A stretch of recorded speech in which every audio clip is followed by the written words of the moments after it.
com os alunos do quarto período de odontologia. E aí, pessoal, tudo bom? Oi, gente, tudo bom? Oi, gente, bom dia, tudo Oi, gente, tudo bom? Oi, pessoal, tudo bem? Oi, gente, tudo bem com vocês? Eles prepararam uma aula muito legal para vocês sobre anestésicos locais. Quero lembrar para vocês que, durante essa aula, vocês podem mandar suas perguntas que eles vão responder logo depois da aula. Vamos falar sobre os anestésicos locais. Antes de falarmos sobre esse assunto, é interessante que falemos um pouco sobre dor, já que devido à dor, muitos procedimentos odontológicos seriam impraticáveis se não existisse o recurso da anestesia local. Segundo a Associação Internacional para Estudo da Dor, a dor é uma experiência sensitiva e emocional desagradável associada a lesões reais ou potenciais.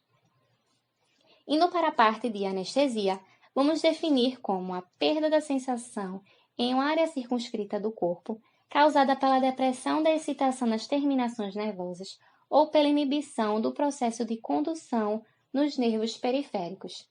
É importante ressaltar uma característica da anestesia local, que é a produção da perda de sensibilidade sem indução da perda de consciência.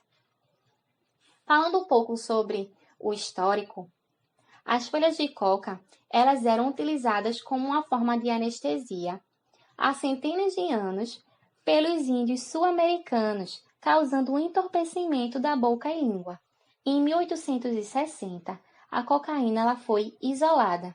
Em 1884, foi relatada sua atividade anestésica. A partir daí, a cocaína foi utilizada na odontologia e em cirurgia geral.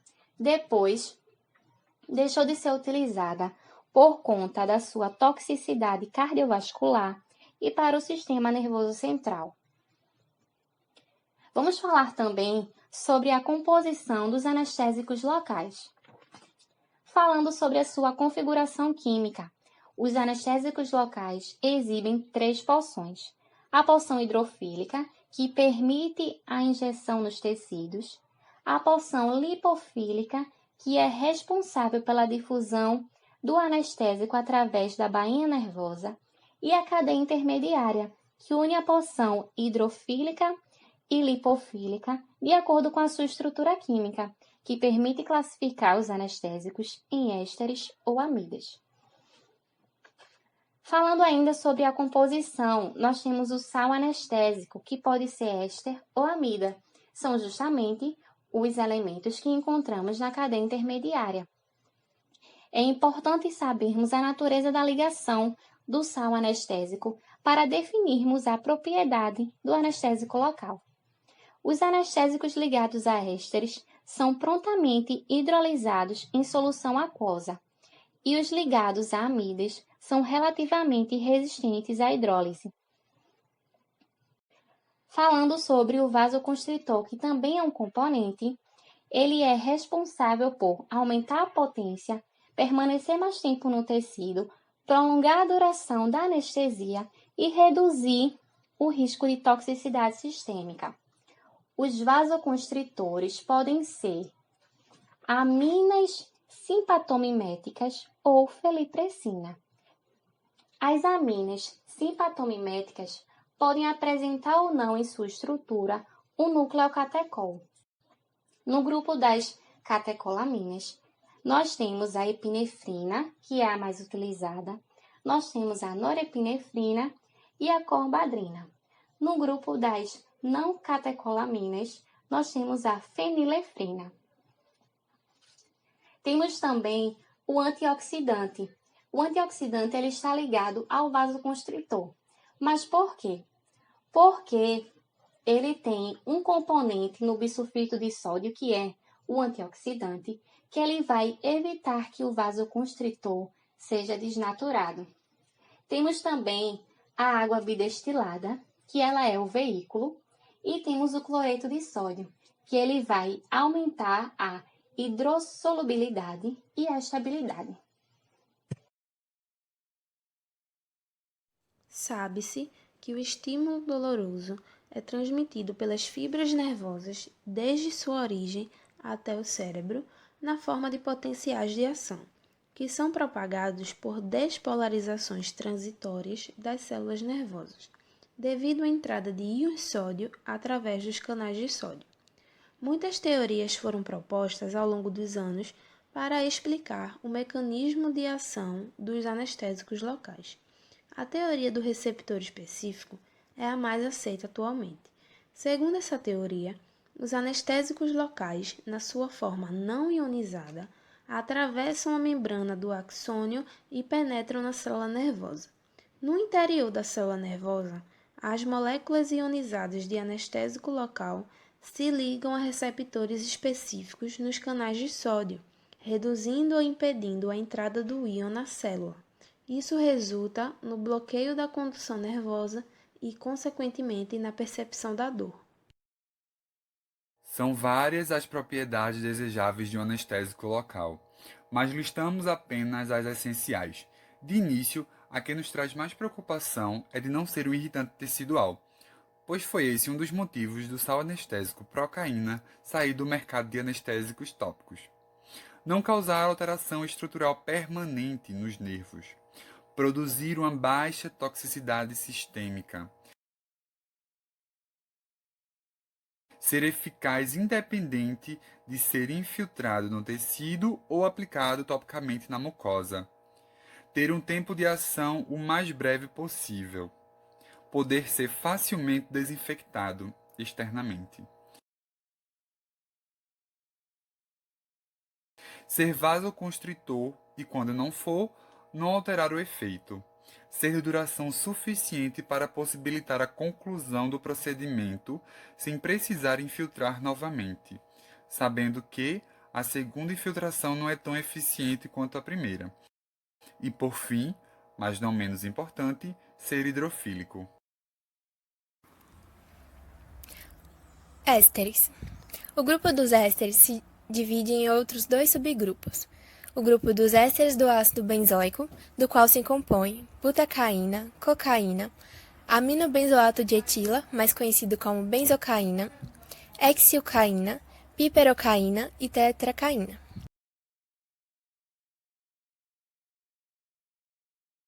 No outro grupo, temos os ésteres do ácido para-aminobenzoico, no qual se compõe cloroprocaína, procaína e propoxicaína. A benzocaína é o único anestésico do grupo éster disponível para uso odontológico no Brasil. É empregada apenas como anestésico tópico ou de superfície. Embora as reações alérgicas aos anestésicos locais sejam raras, sua incidência é maior com o uso de ésteres.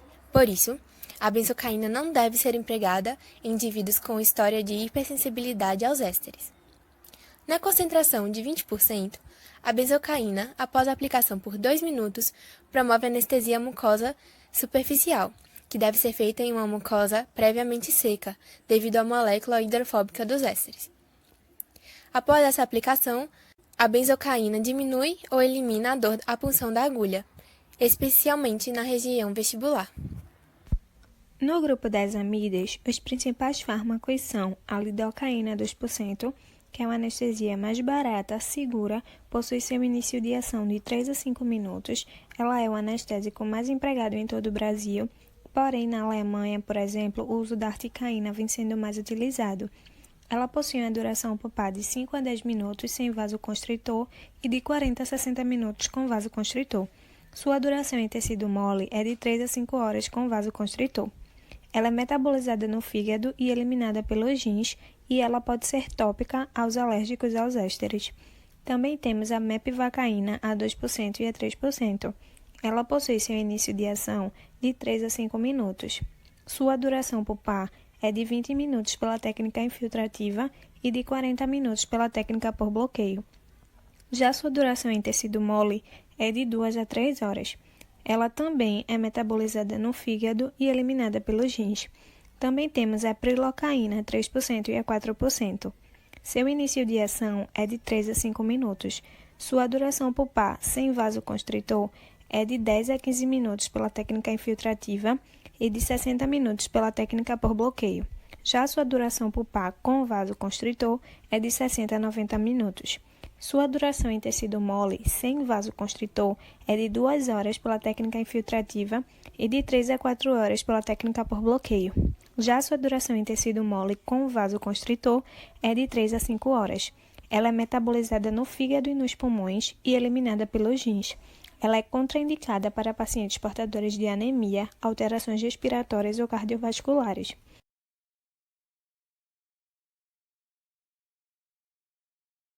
Também temos a articaína 4%, que é uma anestesia mais cara quando comparada à lidocaína.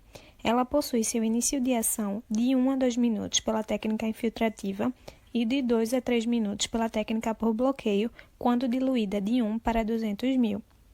E possui de 1 a 2 minutos pela técnica infiltrativa e de 2 a 2,5 minutos pela técnica por bloqueio, quando diluída de 1 para 100 mil. Sua duração pulpar é de 60 a 75 minutos quando diluída de 1 para 100 mil e de 45 a 60 minutos quando diluída de 1 para 200 mil. Já sua duração em tecido mole é de 180 a 360 minutos quando diluída de 1 para 100 mil e de 120 a 300 minutos quando diluída de 1 para 200 mil.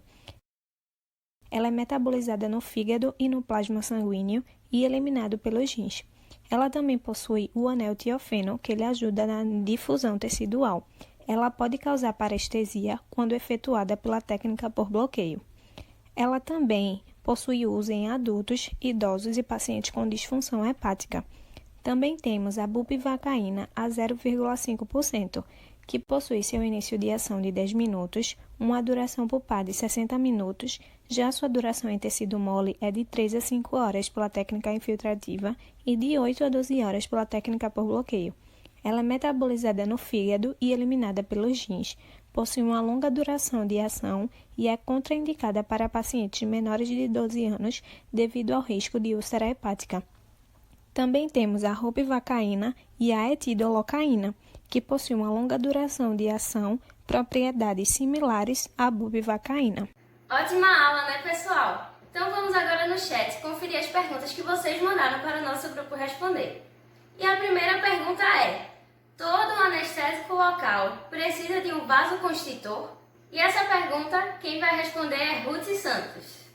O vasoconstritor ele vai ser utilizado sempre que possível, como por exemplo em pacientes saudáveis, devido aos seus benefícios, como por exemplo o controle da perfusão tecidual, que vai ocasionar a redução do fluxo sanguíneo, o aumento da duração do anestésico, uma redução da toxicidade e vai ocasionar uma vasoconstrição dos vasos.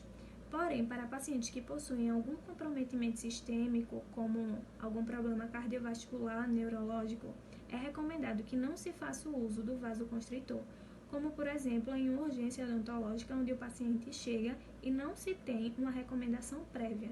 Então, é recomendado que não se faça o uso do vasoconstritor. Vamos agora para a próxima pergunta, que é a seguinte. Um momento.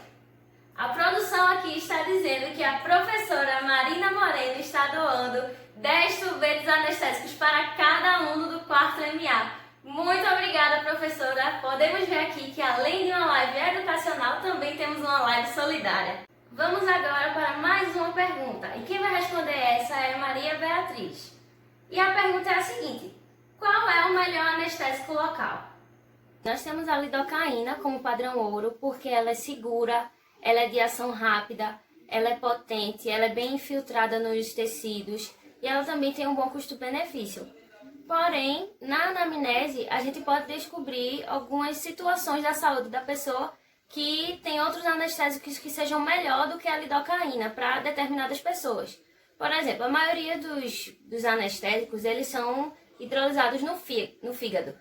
E a articaína, ela tem parte hidrolisada no plasma e parte hidrolisada no fígado. E por isso, para pessoas que têm alguma doença no fígado, é melhor a articaína, porque ela não sobrecarrega o fígado. Também tem a questão de que a lidocaína e a articaína, elas têm a epinefrina como vasoconstrictor. E algumas pessoas têm alergia ao sulfito que tem na epinefrina. E por isso nós temos outra opção, que é um anestésico que tenha o lugar da epinefrina, tenha a felipressina, que é a prilocaína. Aí essa prilocaína é utilizada nas pessoas que têm alergia à epinefrina. Vamos agora para a terceira e última pergunta, que quem vai responder é Maria Alícia. E a pergunta é: quais são os materiais utilizados para fazer uma anestesia local? Então, gente, temos o armamentário. O armamentário é o equipamento necessário para a administração do anestésico. É composto pela seringa, pela agulha e pelo cartucho. Então, falando um pouquinho da seringa, é o veículo através do qual o conteúdo do cartucho anestésico é administrado ao paciente através da agulha. Temos vários tipos de seringa, mas essa daqui é a mais utilizada. Essa seringa aqui é a metálica com aspiração de carga lateral e do tipo cartucho. O cartucho ele tem 1,8 de solução anestésica e ele deve ser armazenado, de preferência, em temperatura ambiente de 21 a 22 graus e em lugar escuro. Temos a agulha.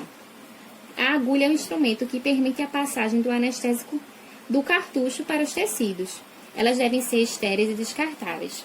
Finalizadas as perguntas, vamos agora para uma revisão que o grupo também deixou pronto para vocês. Para ser um bom dentista, precisamos aprender a anestesiar. E para fazer a melhor anestesia possível para os pacientes, é necessário ter o conhecimento dos fármacos utilizados. E esses fármacos são os anestésicos locais.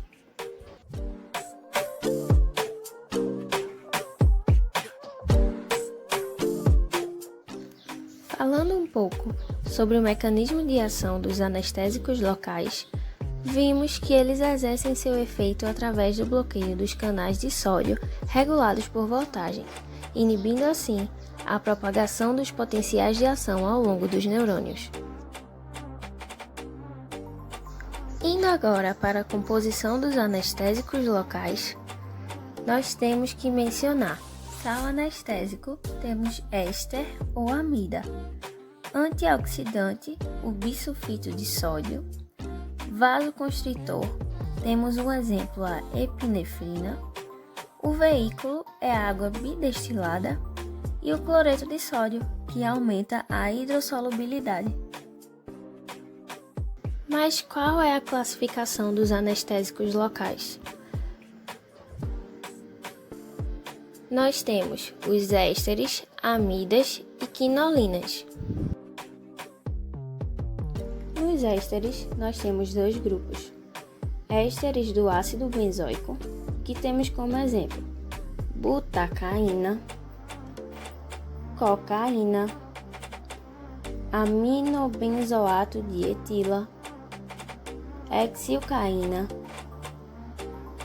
piperocaína e tetracaína. No outro grupo, nós temos ésteres do ácido paraminobenzoico, que são cloroprocaína, procaína e propoxicaína.